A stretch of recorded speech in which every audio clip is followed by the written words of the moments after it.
સૌને મારા નમસ્કાર।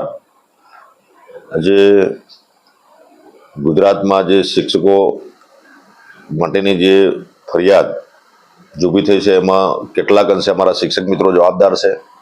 હું સ્વીકારું છું કે મારા જે 98% શિક્ષક મિત્રો સારી કામગીરી કરે છે, આચાર્ય મિત્રો સારી કામગીરી છે, એમને અભિનંદન આપું છું, એમને શુભેચ્છા પાઠવું છું। પણ આ જે 2-3% જે શિક્ષક મિત્રો 1% જે પોતાની ફરજ પોતાનું કર્તવ્ય જે ચૂકી જાય છે અને અમારું શિક્ષણ વિભાગ જે બદનામ થાય છે એનું દુઃખ છે। પણ આપને કહેતા અમે એના માટે પણ કડક કાર્યવાહી કરી છે। નિયમ વિરુદ્ધ રજા પર રહેલ તમામ શિક્ષકો સામે કાયદાકીય પ્રક્રિયા અનુસાર જરૂરી કાર્યવાહી કરવામાં આવી રહેલ છે।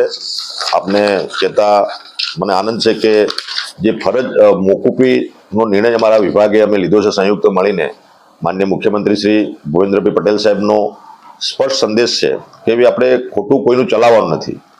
એટલે 134 શિક્ષકો સામે ફરજમાંથી બરતરફી સુધીના વિવિધ પગલાઓ અમે ભરી ચૂક્યા છે। 134 શિક્ષકોને બરતરફ કરવામાં આવ્યા છે અને બાકીના જે મિત્રો જે છે એમને અમે એનો હકીકતલક્ષી રિપોર્ટ મંગાવીએ છીએ, એમને નોટિસો આપીએ છીએ, એમના પણ જવાબો લઈએ છીએ અને જવાબ વ્યાજબી લાગશે તો એ પ્રમાણેની આગળની કાર્યવાહી કરીશું। અને જો વ્યાજબી કારણો ના હોય તો એને પણ નિયમ અનુસાર જે કંઈ કાર્યવાહી કરવાની થશે અમારું શિક્ષણ વિભાગ કરશે।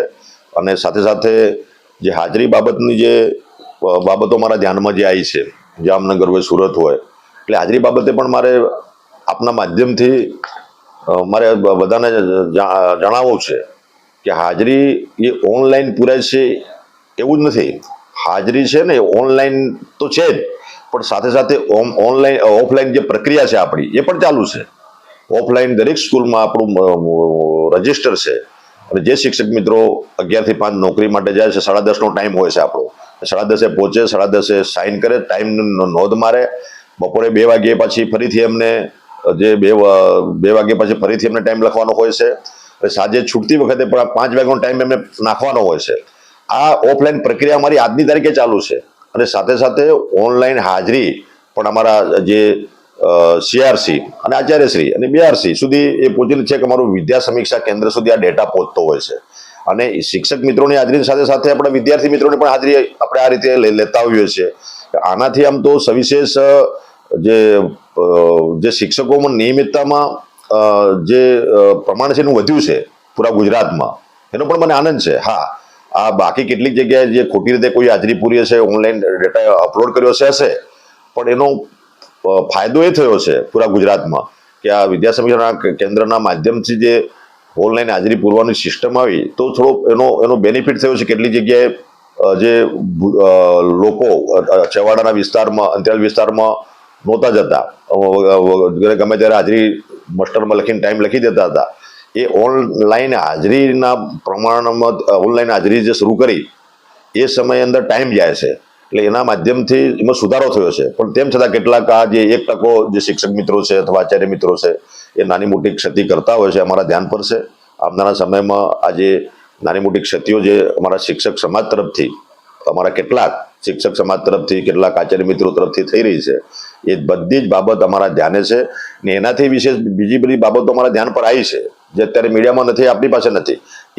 એ બાબતો અમારી પાસે જે કે અમને ધ્યાનમાં આવશે, જે સારું કરવાનું છે, સાચું કરવાનું છે, વિદ્યાર્થીના હિતમાં નિર્ણય લેવાનો છે, શિક્ષક મિત્રોના હિતમાં નિર્ણય લેવાનો છે, બધા જ નિર્ણયો અમે લઈશું। અને શિક્ષક મિત્રોને ફરીથી મારી નમ્ર અપીલ છે કે આપણી આ સામાજિક જવાબદારી છે, વ્યક્તિ નિર્માણ, પરિવાર નિર્માણ, સમાજ નિર્માણ અને રાષ્ટ્ર નિર્માણનું આ કામ આપણને મિત્રો મળ્યું છે। આ એક સેવાનું કામ છે, એક શ્રેષ્ઠ વ્યક્તિનું નિર્માણ કરવાની આપણી જવાબદારી છે। એટલે ફરીથી મારા શિક્ષક મિત્રોને મારી નમ્ર અપીલ છે કે આવું આપનાથી આવું કામ ના થાય। આપણે સમાજનું નિર્માણ કરવાવાળા માણસો છીએ, રાષ્ટ્રનું ઘડતર કરવાવાળા માણસો છીએ, આપણે માન સન્માન મળી, આપણે સમાજ આપણને માનથી જુએ છે, સન્માનથી જુએ છે, એનું માન ઓછું થાય આવું કામ શિક્ષક મિત્રોથી, મારા આચાર્ય મિત્રોથી ન થાય એ મારી વિનંતી છે। મારા બધા જ શિક્ષક મિત્રો અને આચાર્ય મિત્રો સારી કામગીરી કરી રહી છે, પણ કેટલાક આ 1% જેટલા જે આવી પ્રવૃત્તિ કરે છે એનાથી અમારું શિક્ષણ વિભાગ બદનામ થાય છે, એનું મને દુઃખ છે। પણ આ 1% કે 2% જે મિત્રો છે એમને પણ આવનારા સમયમાં અમે એમને એ પોતાને વ્યક્તિગત પોતાનો એટીટ્યુડ સુધારે એના માટે અમે તક આપીશું અને ના એ કરે તો કાયદેસરની કાર્યવાહી કરીને જે કંઈ કાર્યવાહી કરવાની થાય એ અમે કરીશું।